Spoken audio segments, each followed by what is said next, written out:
তো ফ্রেন্ডস, আমি আবারও চলে আসলাম নতুন কোনো ভিডিও নিয়ে।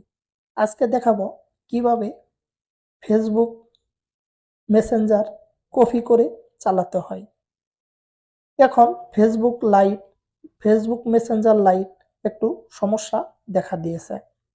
তো আপনারা যদি আমার মতো এভাবে ফেসবুক মেসেঞ্জার কপি করে চালান তাহলে কোনো সমস্যাই হবে না।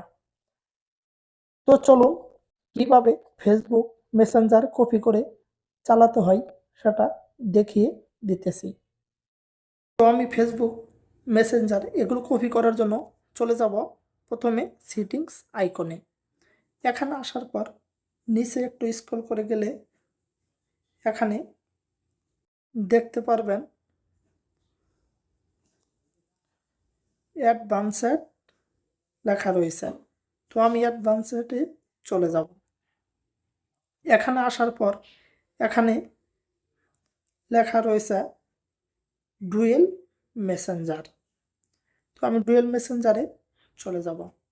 এখান থেকে যদি আপনি ফেসবুক মেসেঞ্জারটি অন করে দেন তাহলে অন হয়ে যাবে। তো আমি মেসেঞ্জারটি করে দিলাম। তো এখান থেকে আমার কাজ শেষ। এখন আমি দেখব আমার ফেসবুক মেসেঞ্জারটি কপি হয়েছে কিনা। তো এখান থেকে আমার ফেসবুক মেসেঞ্জারটি কপি হয়ে গেছে।